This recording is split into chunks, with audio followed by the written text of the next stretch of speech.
On se trouve présentement à Sutton, un petit village où le Resto Grise 538 a eu domicile. Venez-vous-en avec moi, on va aller faire le tour du propriétaire avec Marie-Soleil et Dominique. Venez-vous-en dedans.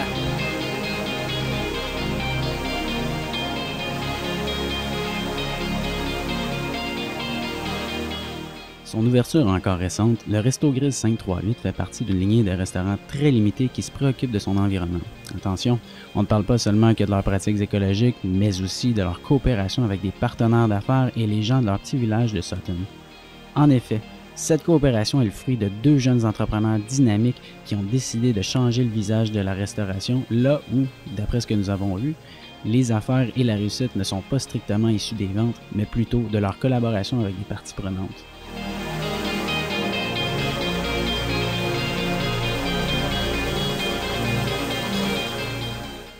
Rien ne se perd, rien ne se crée, mais tout se transforme. Au cours de notre entrevue, nous avons pu remarquer que leur modèle d'affaires s'apparentait étrangement à une petite écologie industrielle. Voyons pourquoi. On parle gestion efficace, gestion durable. Exemple, donnez-nous comment est-ce que vous gérez vos déchets, par exemple, dans la restauration, parce qu'on sait qu'il y en a beaucoup.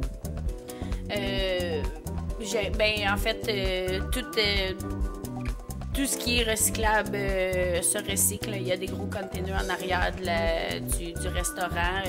Ce qui est le fun à Sutton, c'est que les commodités sont déjà assez disponibles. C'est une ville qui est évoluée côté écologie. Pour le compost, c'est toujours un peu plus compliqué parce qu'on ne peut pas avoir par le MAPAC.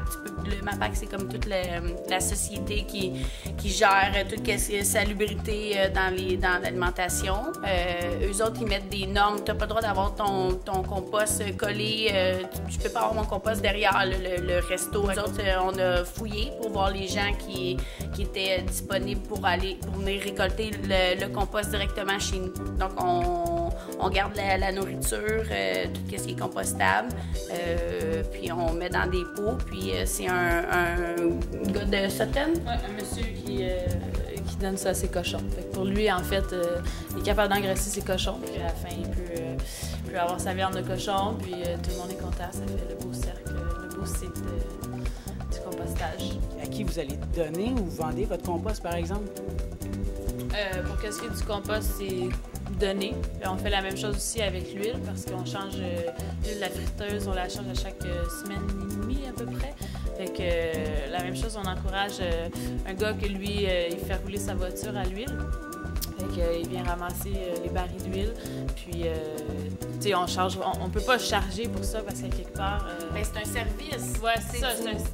C'est un service, puis à quelque part, c'est un service qu'on se rend aussi en tant qu'individu qui reste sur notre planète, c'est de réutiliser qu'est-ce qu'on a déjà utilisé pour vraiment à son efficacité 100%. Mais non, c'est sûr qu'on ne charge pas.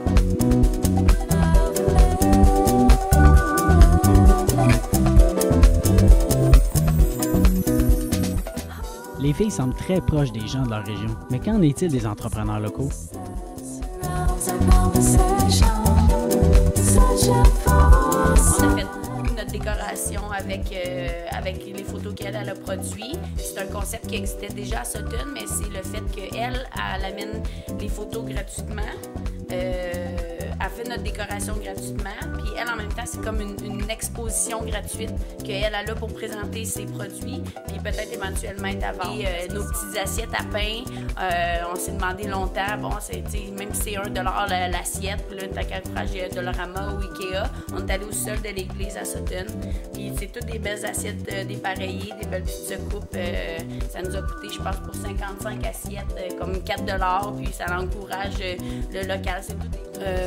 Ben oui, tout est local. On prend notre salade.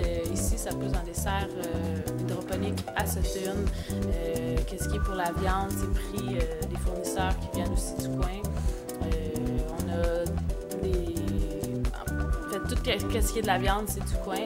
Pour les légumes, ben, c'est un autre fournisseur aussi qui est pris de la région. Sinon, on a du miel qui vient de Denham. Un petit village, un petit village pas très loin d'ici. sirop d'érable. Sirop d'érable qui est pris là, par Dominique, qui nous fournit le bon sirop d'érable. Sinon, on a le pain qui est pris dans une boulangerie avec super de bon pain, pas très loin d'ici aussi, à Saint-Jean. Le côté de s'entraider, d'aller chercher justement, bon, ben toi, t'es bon dans ça, ben moi, je vais t'engager pour... Je vais t'encourager, je vais t'engager, puis je vais te payer, dans le fond, parce que... Donc, bref, vous favorisez l'économie locale, vous favorisez le développement de la région plutôt que d'aller chercher vers le prix et le plus petit prix possible, puis d'aller vous tourner vers les grandes régions urbaines, c'est ça? Oui, c'est ça. Bon, tout le concept semble bien, mais sauront-elles éveiller chez leurs clients l'envie de consommer de manière responsable? Mais en même temps, ça fait partie un peu d'une mission, d'essayer de sensibiliser le plus de monde possible en faisant cette aventure-là, d'ouvrir le restaurant, puis d'amener vraiment notre vision. Mais on essaye de sensibiliser le plus de gens, puis justement, les gens qui vont passer ici, puis qui vont dire, ils vont chialer un petit peu, puis on va leur dire, tu sais, on va essayer de leur décrire, tu sais, en étant poli, puis en leur disant, ben monsieur, tu sais, regardez, nous, c'est notre mission d'essayer d'encourager tout le monde, puis je pense... Est-ce que justement, avec la description de vos produits, de vos méthodes, vos manières de faire, les clients sont pas plutôt enthousiastes par rapport à ça? Vous devez sûrement rencontrer une clientèle type qui sont en vacances, qui viennent ici pour faire du ski, étant donné la belle région de Sutton, puis justement, qui sont emballés par votre projet? Ben oui, justement, la grosse plupart, majorité. c'est ça, écoute, c'est 2% là, qui va arriver, que ça va les offusquer de certaines choses, mais sinon, tout le monde tripe de justement être au courant, parce que, en fait, ça touche un peu tous les restos du coin à Sutton. C'est un peu la mentalité de Sutton. Mais qu'est-ce qu'on fait de différent peut-être ici, c'est qu'on le dit. On le dit, on dit aux gens comment que ça se passe, puis d'où qu'on prend nos choses. On les implique. C'est ça. Ouais. Ils sont au courant, ils savent que qu'est-ce qu'ils ont dans leurs assiettes, c'est local, ça vient du coin. Puis quand tu prends local, ben, tu sais la manipulation que tu fais sur ton produit aussi. C'est sûr qu'on n'est pas 100% parfaite pour ça. T'sais, on aimerait ça.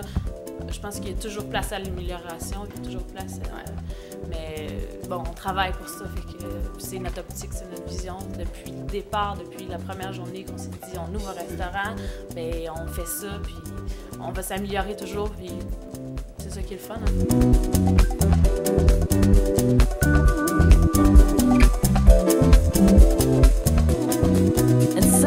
Et la question qui tue, pensez-vous que les grandes chaînes de restaurants, à un moment donné, vont être capables ou seraient capables d'appliquer certains de vos procédés? Être capable, oui. Est-ce qu'ils vont le faire? C'est toute question d'argent. Je ne sais pas à quel point c'est réalisable pour les grands. Quand tu dis que tu es une chaîne de restaurants, ben c'est parce que tu génères beaucoup d'argent. Tu es capable d'ouvrir plusieurs restaurants parce que tu fais beaucoup d'argent. C'est comme une roue. Je pense pas que... Je le souhaite, mais... Qu'est-ce qui est poche là-dedans, c'est que ça en prendrait un. Tu sais, c'est qu'ils se regardent tous individuellement, puis il y a personne qui bouge. Tu sais, personne le fait, je le fais pas parce que c'est pas compliqué. Il y a des restos, je nommerai pas de nom, mais il y a des restos où j'ai travaillé avant. J'étais même plus capable d'être là, ça me minait. Tu sais, on s'en parlait tantôt, mais en dedans de moi, j'étais, ben, voyons donc, tu sais, rien, recycle, rien. Le nombre de bouteilles, de cannes, de tout ce qu'il y a dans la cuisine, tu sais, ça fait juste pas de sens. Puis c'est pas un gros, je te demande pas de faire du compost peut-être, parce que, OK, là, on s'entend que c'est compliqué, mais à un moment donné, tu te dis, tu sais, c'est facile. On est tellement là-dedans, ça se fait. Il n'y a pas juste les restaurants, c'est qu'il y a les villes aussi, le gouvernement qu'il faut qu'il s'implique. Il faudrait que ça soit obligatoire. Il faudrait pousser ça. Il faudrait qu'il y ait au-delà des compagnies qui sont juste à l'argent, il faudrait peut-être qu'ils se le fassent obligé s'il faut être rendu là, mais... Donc, ce que vous êtes en train de me dire, c'est que vous, il n'y a pas de réglementation qui vous a poussé à faire ça, c'est de votre plein gré, vous avez décidé d'adopter une voie qui était complètement différente de celle des autres? Ben oui, exactement. Oui, la facilité est toujours là, puis les gros noms que tout le monde connaît, qui fournissent partout, ben je peux y aller, puis ils ont tout. Tu sais, mes produits, je vais faire une commande, la personne, elle a tout tellement que c'est... Sauf que, tu sais, c'est magasiner, puis de prendre puis c'est pas, je te parle pas de 1000 heures, là, tu sais, prendre l'heure pour faire les choses, rechercher qu'est-ce que tu veux vraiment, puis ça se fait.